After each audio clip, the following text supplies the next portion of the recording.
नजर आ रहा है आप लोगों को? नजर आ रहा है ना? देखो बेबी लाइट्स कैसे की जाती है, सबसे पहले ये देखो। बेबी लाइट्स नॉर्मल हाइलाइट्स की होती हैं।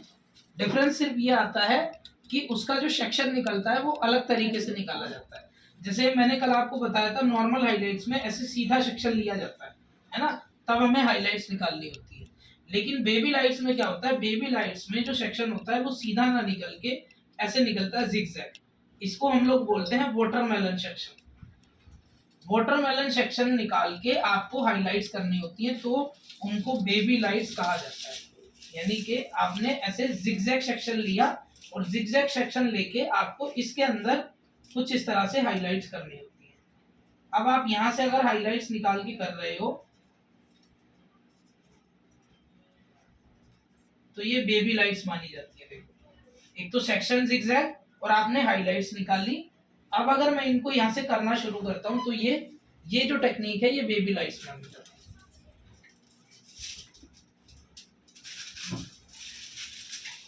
फॉइल मैंने आप लोगों को कल बताया था कि फॉइल को फोल्ड किया जाता है। फोल्ड करके उस पर ऐसे पहले प्रोडक्ट लगता है ताकि बाल आपका हमसे चिपक सके।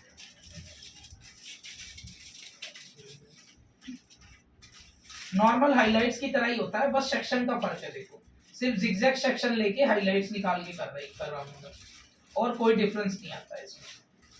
और एक जो ऊपर का भी सेक्शन निकलेगा ना हमारा, इसमें जैसे हम नॉर्मल हाइलाइट्स में मैंने आपको बताया था कि एक सेक्शन करो और एक सेक्शन खाली छोड़ो, कल ही बताई थी मैंने आपको हाइलाइट्स, है ना। लेकिन बेबी लाइट्स में क्या होता है कि ये जो पहला सेक्शन, सपोज करो मैंने ये पहला सेक्शन लगा दिया, लगाया कैसे, स्ट्रेट सेक्शन नहीं लिया, जिगजैग सेक्शन लिया वाटरमेलन, और उसके अंदर हाईलाइट निकाल के बस बांध दी जस्ट, और कुछ नहीं किया। और उसके बाद क्या होगा, ये पैटर्न कैसे बनता है, ये पैटर्न बनता है कि इसमें नॉर्मल हाइलाइट्स अगर होती तो एक बांधते हैं और एक ऐसे करके खाली छोड़ा जाता है।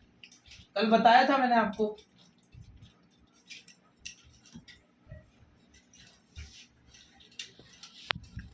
तो नहीं हो रही बात।